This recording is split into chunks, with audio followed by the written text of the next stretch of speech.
మాతృదేవోభవ. లక్షలు లక్షలు గొరుసి లక్ష్యమునే మరిపించునేమో జగన్మాత. లక్షలు లక్షలు గురుసి లక్ష్యమునే మరిపించునేమో. ఈ లక్షలు నిన్ను చూపు కథలా సుధలా. ఈ లక్షలు నిన్ను చూపు కథలా సుధలా. పడరాని పాట్లు వేలక్షలు పడ్డ వేళ నన్ను లక్షలు రక్షణ చేసెనొక్కు జగన్మాత.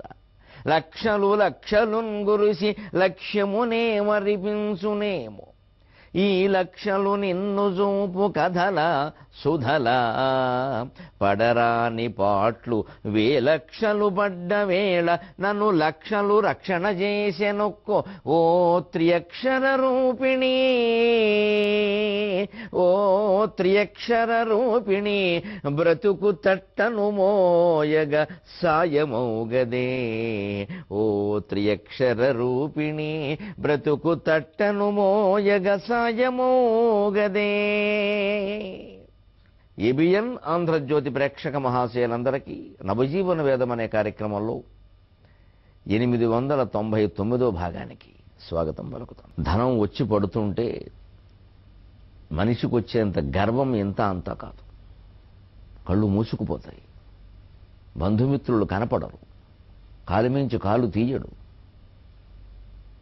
ఇదంతా తన గొప్పతనం అని మాట్లాడతాడు. ఆ గొప్పతనం కూడా కష్టపడ్డాను వచ్చిందండు, అదృష్టం కలిసి వచ్చింది అంటాడు. ఈయనేదో అవతార పురుషుడి కింద అందరూ భావించాలి. ఇంతంత గర్వం కమ్మేస్తుందండి ధనం రాగానే. అందుకే నడమంత్రపు సిరి పెడితే అర్ధరాత్రి గొడుగు పట్టుకున్నట్ట అంటారు. అప్పుడే సరిగ్గా ఇటువంటి ప్రార్థనలు పాడుకొని మనల్ని మనం నిగ్రహించుకోవాలి. లక్షలు లక్షలు కురిసి లక్ష్యమునే మరిపించునేమో. నేనే అన్నాను మా అమ్మవారితో, అమ్మా నీ దేవల్ల డబ్బుకేం లోటు లేదమ్మా. సంపన్నత, తృప్తి, గౌరవము, భద్రత, సర్వసమత్వభావము అన్నీ ఇచ్చావమ్మా. కానీ వీటన్నిటికంటే ముఖ్యమైనది ఏమిటంటే సంపన్నత, తృప్తి, గౌరవము, భద్రత, సర్వసమత్వభావము అన్నిటికన్నా త్వత్పద వికార సమృద్ధిలో సంగినావుగా అన్నాను ఇంకో పద్యంలో. ఇన్ని ఇవ్వడం కంటే కూడా ఎప్పుడూ నిన్ను మర్చిపోకుండా నీ నామస్మరణ మనస్సులో చేస్తూ ఉండే ప్రజ్ఞనిచ్చావమ్మా చాలు. అది ఉంటే మిగిలినవన్నీ ఉంటాయి, అది లేకపోతే ఇవన్నీ ఉండవు. ఈ సంపన్నత ఉండదు, ఈ గౌరవం ఉండదు, ఈ భద్రత ఉండదు, ఏది ఉండదు, పోతుంది మొత్తం. భగవంతుడిని మర్చిపోయామంటే మొత్తం పోయినట్టే. ఎందుకంటే భగవంతుడే సృష్టి. సృష్టిలో దేన్ని మర్చిపోయినా పర్వాలేదు, మూలమైనటువంటి కర్తను మర్చిపోకూడదు. ఆయన మర్చిపోకుండా ఉంటే ఈ సృష్టి అంతా మళ్ళీ వస్తుంది. ధాత యథాపూర్వమ కల్పయతు, మళ్ళీ పూర్వం వచ్చినట్టే వస్తుంది. దీనికేవో ఆద్యంతములనే ఉన్నాయి, రంగుల రత్నాల్లో చక్రంలాగా. కనీసం ఏది ఆదో ఖచ్చితంగా చెప్పలేకపోయినా ఈ ఆవృత్తి ఇలా మొదలైందని చెప్పొచ్చు. ఒక ఆవృత్తి, ఒక రౌండ్ ఎక్కడ మొదలైందో చెప్పొచ్చు. కానీ భగవంతుడికి ఆద్యంతాలు ఎక్కడున్నాయి? అది అనాద్యము అనంతము అయినటువంటి పరమాత్మతత్వం. అది అనాది అనంతం. అనాది నిధన అంటారు. అందుకే విష్ణు సహస్రం, లలితా సహస్రంలో కూడా పురుషార్థప్రద పూర్ణ భోగిని భువనేశ్వరి అంబిక అనాథి నిధన హరిబ్రహ్మేంద్ర సేవిత స్వయం. అదే విష్ణు సహస్రం అయితే స్వయంభూ శంభుర ఆదిత్య పుష్కరాక్షో మహాస్వన అనాది నిధనోధాత విధాత ధాతురు ఈశ్వర అంట. అదే అనాది నిధనక, ఇక్కడ అనాది నిధన. భగవంతుడి యొక్క పుంరూపం స్త్రీ రూపం అని మాట్లాడుకోవడం తప్పితే ఏముందండి? ఒకే పదార్థాన్ని వర్ణించారు. ఏ సహస్రనామాలైనా, ఏ పూజ అయినా అంతే. అందుకే అన్ని దేవతా రూపాలకి మూలమైనది పరాశక్తి అని మనం గ్రహించాలి. ఆ శక్తికి రూపం లేదు, నిరాకార నిరంజన. అలాగా అనాది నిధన అయినటువంటి తత్వాన్ని గ్రహించాలి, దాన్ని మర్చిపోకూడదు. అందుకే లక్షలను గురిసి లక్ష్యమునే మరిపించునేమో. ఈ లక్షలు నిన్ను చూపు కథలా సుధలా. ఈ లక్షలు కోట్లు వచ్చిన సొమ్ము నిన్నేమైనా చూపిస్తుందా? అమ్మవారి దర్శనం అవుతుందా వీటి వల్ల? ఏదో టికెట్ గట్టిగా కొనుక్కుంటేనో, వీఐపీ చాలా ప్రముఖుడు అవుతేనో, లేదు ఈ దేవాలయానికి నేనే ఓ 10 లక్షలు విరాళం ఇస్తున్నానండి అంటేనో ఈఓ గారు డిఓ గారు అందరూ వచ్చి హారతులు పట్టచ్చు, మనం తీసుకెళ్ళచ్చు. అది దైవ దర్శనమా? అది విగ్రహ దర్శనం అంతే. ఆ విగ్రహమే దేవుడైతే ఇంకా దేవుడు సృష్టి అంతా లేడనే చెప్పుకోవాలి, విగ్రహంలోనే ఉన్నాడని. అంతటా ఉన్నటువంటి శక్తిని మన దర్శనం కోసం అక్కడ ఒక ఏర్పాటు చేశారంతే. అంతటా ఉన్నాడని మనం గ్రహించలేం కాబట్టి. అంతటా ఉన్నాడనే విషయాన్ని గ్రహించడానికి దేవాలయంలో విగ్రహం ఒక ప్రేరణ, ఒక స్ఫూర్తి తప్పితే దేవాలయంలో మాత్రమే దేవుడు ఉన్నాడని కాదు. విగ్రహ దర్శనమే దైవ దర్శనం అయితే చాలా గొప్పవాళ్ళు ఉండాలి. పుణ్యక్షేత్రాల్లో అవినీతి అనేది ఉండకూడదు అసలు, కానీ అక్కడే ఎక్కువగా ఉంటుంది. అంచేత వారందరూ ఆ అవినీతికి అక్కడ పాల్పడే వారందరూ ఆ దైవ దర్శనం లేదనే భావిస్తున్నారు. దేవుడు అక్కడ ఉన్నాడు అంటే ఎలా ఎందుకుంటారు? లేరనే వారు అనుకుంటారు అక్కడ ఉన్నది విగ్రహం మాత్రమే. వీళ్ళు అనుకుంటున్నది కదా అక్కడ విగ్రహమే ఉంటుంది, దేవుడు ఉండడు. అనుకుంటేనే ఉంటుంది. అనుకుంటే ఈ పనులు చేయరు. మరి ఇదే మనం విచక్షణతో ఆలోచన చేసుకుని తర్కించుకోవాలి. మనం ఏమనుకుంటున్నాం అసలు. అంచేతను ఆ స్ఫురణ ఉంటే నిన్ను చూపు కథలా సుధలా. నిజంగా పడరాని పాటలు వేలక్షలు పడ్డ వేళ. జీవితంలో ఎన్నోసార్లు ఎన్నో ఇబ్బందులు పడ్డామమ్మా. మానసికంగా భయంకరమైనటువంటి దుఃఖాలను అనుభవించాం, మోసాలకు గురయ్యాం, ద్రోహాలకు గురయ్యాం. అప్పుడు ఈ లక్షలు ఏమైనా కాపాడాయా? ఎన్ని లక్షలు ఉంటే గుండెల్లో దుఃఖం ఉన్నప్పుడు? ఏమీ లేనివాడు మనకంటే ఆనందంగా ఉన్నాడేమో, పెళ్ళాం బిడ్డలతో సుఖంగా ఉన్నాడేమో. మనం ఉండలేకపోతున్నామే కోట్లు ఉండి కూడా. మానసిక దుఃఖాన్ని, ఆంతరిక దుఃఖాన్ని కోట్లు తీర్చగలవా? పైగా అసలు ఈ కోట్ల వల్లే ఆ దుఃఖాలు ఎక్కువ అవుతాయి. ఎందుకంటే వీటిని పంచుకోవడంలో వచ్చే ఇబ్బందులే, గొడవలు ఎక్కువ.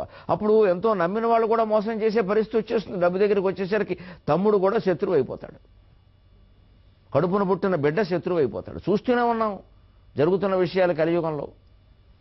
కడుపున పుట్టిన బిడ్డ శత్రువు అయిపోతాడు డబ్బు దగ్గరికి వచ్చేసరికి. భార్యాభర్తల మధ్యలోనే గొడవలు వచ్చినా ఆశ్చర్యపోకలా చూస్తూనే ఉన్నాం, డబ్బు కారణంగానే.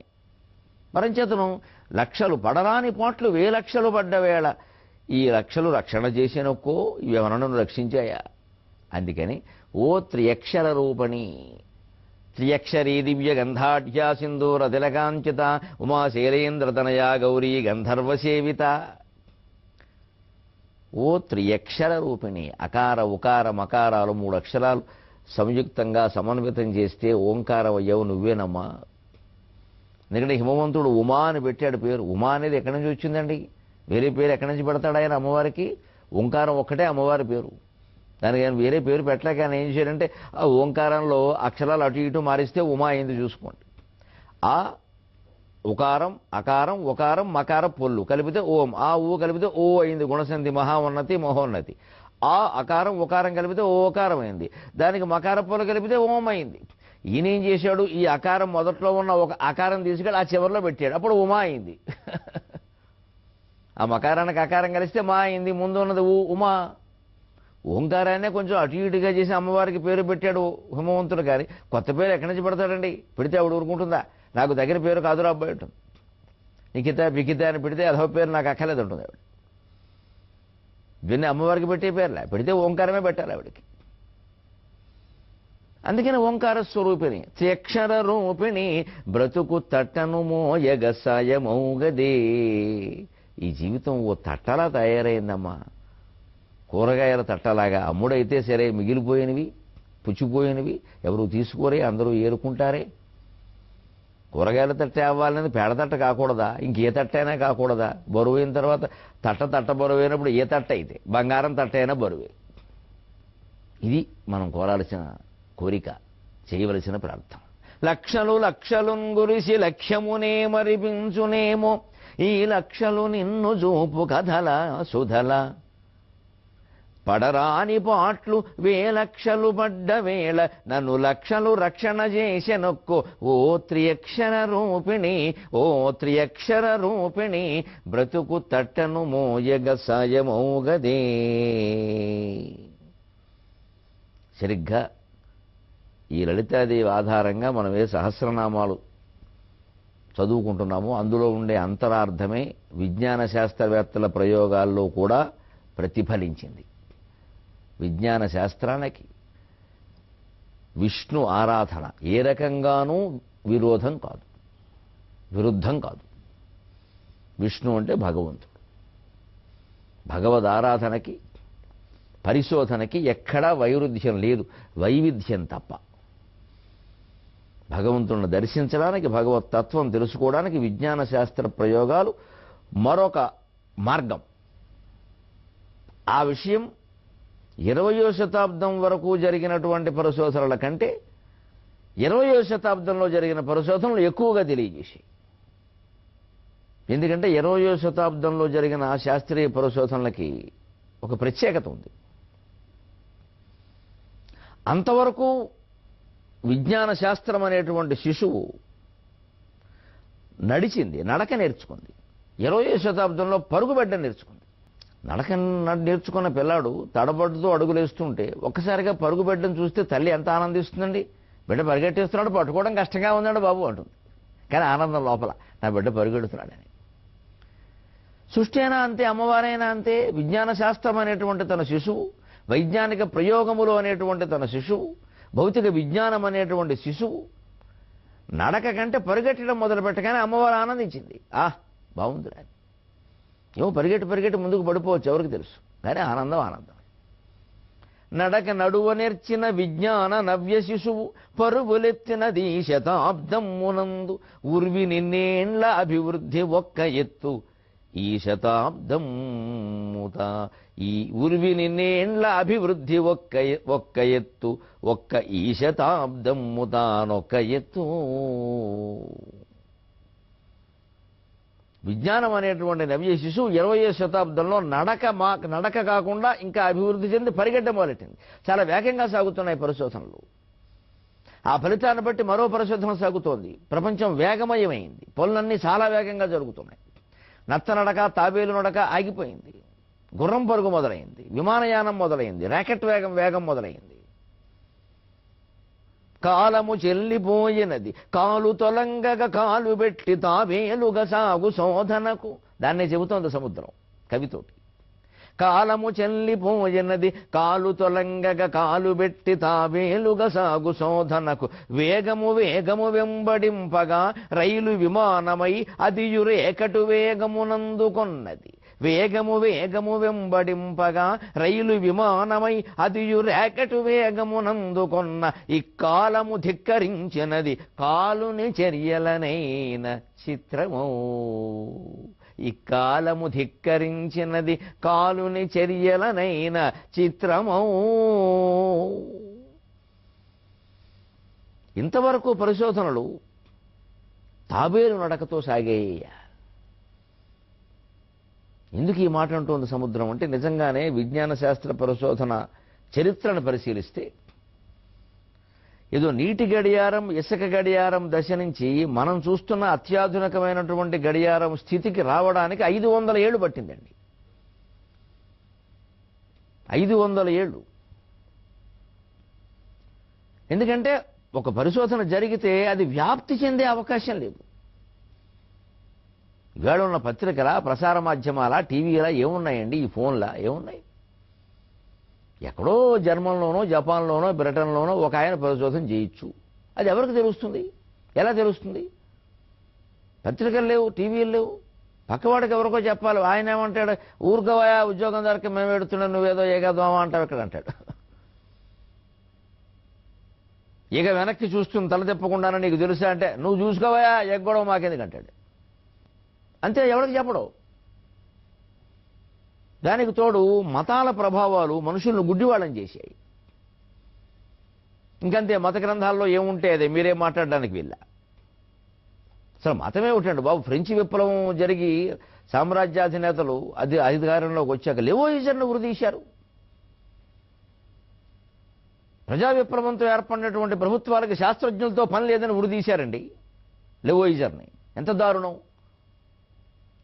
ప్రజాస్వామ్య ప్రభుత్వాలకు శాస్త్రజ్ఞులతో పని లేదుట. మరి ఏం చేస్తారు ఈ శాస్త్రజ్ఞులకు? మట్టిగడ్డలు, చట్టుబండలు పరిపాలిస్తాయా, శాస్త్రాలు పరిపాలిస్తాయా? ఆ రకమైన విషయాల్లోనే నిజంగా భారతదేశ ప్రాచీన సామ్రాజ్యాన్ని పాలించినటువంటి రాజులకు మనం చేయెత్తి మొక్కాలండి. ఒక్క శాస్త్రవేత్తను కానీ, ఒక్క తత్వవేత్తను కానీ ఇక్కడ హింస పెట్టలేదు. హాయిగా మీ మతం మీరు ప్రచారం చేసుకోమన్నారు. లేకపోతే బౌద్ధ మతం ఈ దేశంలో పుట్టి పెరిగేదే కాదు అసలు. అంత స్వేచ్ఛ ఉండబట్టే వైదికానికి వ్యతిరేకమైన మతాలు కూడా పుట్టాయి, పెరిగాయి, ప్రచారం చేసుకున్నాయి. ఒక దశలో వైదికాన్ని మింగేస్తాయేమో అన్నంత భయం కూడా కలిగించి అది అనేక ఆటుపోట్లు తట్టుకున్న మేరు పర్వతం, అతడు అనేక యుద్ధములు ఆరుయుతేరిన వృద్ధమూర్తి అని భీష్మాచార్యులు లాంటిది వైదిక సంప్రదాయం కాబట్టి అది చెక్కు చెదరలేదు. మళ్ళీ ఇవన్నీ కింద పడ్డాయి, లేచి అది అలాగే ఉంది. ఎంతమంది వైదిక ధర్మాన్ని ఏం చేద్దామని చూసినా అది మళ్ళీ లేస్తూనే ఉంది. ఎందుకంటే అది శాశ్వతం, అది సత్యం. అది ఒక జాతి గురించి, ఒక నేల గురించి, ఒక సంప్రదాయం గురించి ఆలోచించలేదు. అన్ని సంప్రదాయాల్ని తనలో కలుపుకున్న మహాసాగరం వైదిక ధర్మం.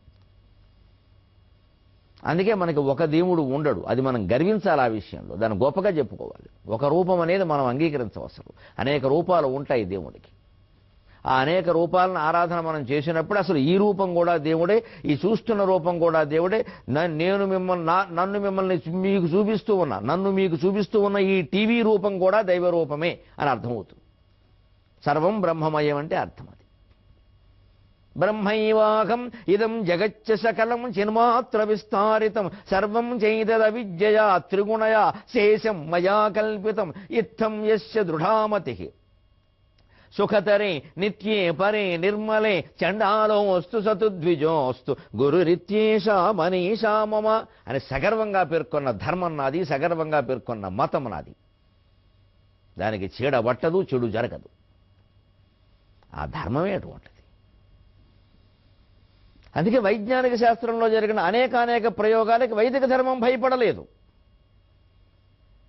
సత్యం ఏ కొత్త రూపంలో వచ్చినా అది గ్రహించడానికి సిద్ధంగా ఉంది. కానీ ఇతర దేశాల్లో ఇతర మతాలు భయపడ్డాయి, ఉరిదీశాయి శాస్త్రవేత్తల్ని. నువ్వెవడు చెప్పడానికని. వాళ్ళే ఆధారాలతో చెప్పారో చెప్పరు, చెప్పామని ఎవరు మూసుకుంటారంతే. ఆ స్వేచ్ఛనే ఎప్పటికప్పుడు రాజ్యాల్లో మనం కాపాడుకోవాలి. ప్రజాస్వామ్య రాజ్యాల్లో కూడా ఒక ముఖ్యమంత్రి అయినా, ప్రధానమంత్రి అయినా, మరెవరైనా నియంతగా వ్యవహరించే అవకాశాన్ని ఆ సమాజం ఇవ్వకూడదు. ఎప్పటికప్పుడు విమర్శ సాగుతూనే ఉండాలి, నిర్భయంగా, నిస్సంకోచంగా, నిష్కల్మషంగా. లేకపోతే మామూలు మనుషులు చారిత్రక పురుషులు అయిపోతారు. చారిత్రక పురుషులు అవతార పురుషులు, యుగ పురుషులు అయిపోతారు. గుళ్ళు గట్టి హారతులు ఇచ్చేస్తారు. ఇంకా వాడు ఎంత మూర్ఖంగా మాట్లాడినా అది నిజమే అంటారు. అసలు ఆయన నోటి నుంచి వచ్చిందంటే ఏం తుంపర్లు వస్తాయి నోటమాట, నీ అజ్ఞానం వల్ల. నువ్వు తుంపర్లను పట్టుకుని ముత్యాలనుకుంటున్నావు. మన అజ్ఞానం వల్ల తుంపర్లు కూడా ముత్యాలు అవుతాయి. చీకట్లో కనపడకపోతే తాడు పాము అవుతుంది. దీపం పెట్టి చూస్తే తెలుస్తుంది అది తాడని. ఆయన నోట్లోంచి తుంపర్లు వచ్చినా మంచివే అని భావిస్తున్నామంటే అంత అజ్ఞానంలో పడిపోయాం అనమాట. మనం అంత దాసానుదాసులం అయిపోయాం. ఇక్కడ ముందు ఈ బానిసత్వం నుంచి బయటపడాలి. నువ్వు మాట్లాడింది ముత్యమని నువ్వంటే కుదరదు, నేననాలి. అదేమిటి చర్చిద్దాం దా అని పిలవాలి. చర్చించకుండా ఒప్పుకోవడం అంత మూర్ఖత్వం ఇంకోటి లేదు. అప్పుడే శాస్త్రీయ విజ్ఞాన రహస్యాలు బయటపడతాయి. 20వ శతాబ్దంలో పరిశోధన ఎలా సాగిందంటే, కాలము చెల్లిపోయినది కాలు తొలంగక కాలు పెట్టి తాబేలుగ సాగు శోధనకు.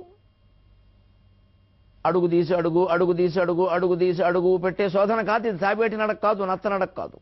వేగము వెంబడింపగా, వేగాన్ని వేగంతో గుణించారు, స్క్వేర్ రూట్ అన్నట్టుగా. ఒక వేగాన్ని ఇంకో వేగం వెంబడించింది, మరింత వేగమైంది. రైలు విమానమై అదియు ర్యాకెట్ వేగమునందుకొన్నది. అందుకే రైలు విమానం అయింది. విమానం ర్యాకెట్ అయింది. రైలు వేగానికి ర్యాకెట్ వేగానికి తేడా లేదా? ఇటీవలే జిఎస్ఎల్వి ప్రయోగాలు చేసుకున్న దృష్ట్యా మనం ఎంత గర్వించాలి. ఆగ్నేయాసియా దేశాలన్నిటికీ ఇవాళ భారతదేశం మూలమే నిలిచింది. శాస్త్రీయ పరిశోధనా రంగంలో సైతం ఎంత అభివృద్ధి చెందుతోంది. మరి హిందూ మతానికే పెద్దపీట వేస్తుంది అన్న పార్టీ ప్రభుత్వం పరిపాలిస్తున్నటువంటి దశలో వైజ్ఞానిక ప్రయోగాలకు ఇంత ప్రోత్సాహం లభిస్తూ ఉంటే అర్థమైపోవట్లేదా ఎవరు లౌకికవాదులో ఎవరు మతవాదులో గ్రహింతులుగాక. మతం పేరు చెప్పి జనాన్ని గుడి నమ్మకాల్లో ముంచేవాళ్ళు మతవాదుల.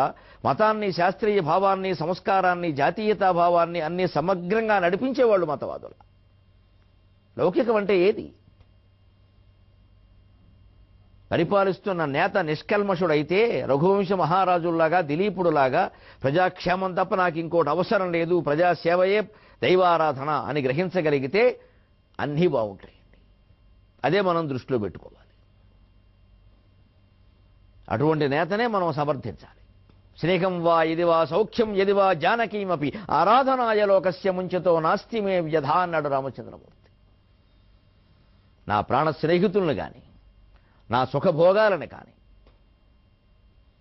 చివరికి నా దయాగుణాన్ని కానీ, నేను ప్రాణాధికంగా ప్రేమించే జానకీదేవిని కానీ ఎవరినైనా సరే ప్రజాసేవ కోసం నేను విడిచిపెట్టేస్తా, ప్రజాసేవయే నాకు పరమార్థం అని చెప్పాడు రామచంద్రమూర్తి.